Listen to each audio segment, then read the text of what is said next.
తినే ఒక్క ముద్దైనా సరే ఫస్ట్ ముద్ద పచ్చడితో తింటే ఎంత హ్యాపీగా ఉంటుందో కదా.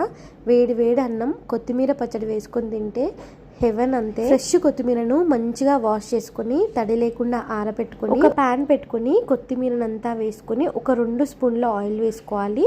దీన్ని మంచిగా ఫ్రై చేసుకొని ఒక ప్లేట్లోకి తీసుకొని పక్కన పెట్టుకోవాలి. ఇంకా కొంచెం ఆయిల్ వేసుకొని ఫ్రెష్ టమాటోలను 4 తీసుకొని తడి లేకుండా తుడుచుకొని ముక్కలుగా కట్ చేసుకొని ఈ నూనెలో వేసుకొని నిమ్మకాయ సైజ్ అంత చింతపండును కూడా వేసుకొని మంచిగా మగ్గనివ్వాలి. టమాటో చింతపండు మంచిగా మగ్గిన తర్వాత పచ్చడి కారం వేసుకోవాలి. నేను శైలాస్ కిచెన్ వల్ల పచ్చడి కారాన్ని వాడుతున్నాను. 1 కప్పు కారం, 1/2 కప్పు ఉప్పు వేసుకొని శైలాస్ కిచెన్ వాళ్ళదే ఆవ పొడి, మెంతి పొడి కూడా వేసుకున్నాను. శైలాస్ కిచెన్ లో మాత్రం పచ్చడికి సంబంధించినవి చాలా బాగుంటాయి, ఒకసారి చూడండి. టమాటో చింతపండు మగ్గిన తర్వాత స్టవ్ ఆఫ్ చేసుకున్న తర్వాత ఉప్పు కారం ఇవన్నీ వేసుకొని కొత్తిమీరని ఒక్కసారి పట్టేసిన తర్వాత దీన్ని కూడా వేసుకొని వెల్లుల్లిని కూడా వేసుకొని కోర్స్ గా గ్రైండ్ చేసుకోవాలి. పోపు కోసం పల్లి నూనెను వేసుకొని ఆవాలు, జీలకర్ర, కరివేపాకు, ఎండుమిర్చి, దంచిన వెల్లుల్లి ముద్దను కూడా వేసుకొని మంచిగా ఫ్రై అయిన తర్వాత మిక్సీ పట్టుకున్న పచ్చడిని వేసుకొని మంచిగా కలుపుకోవాలి.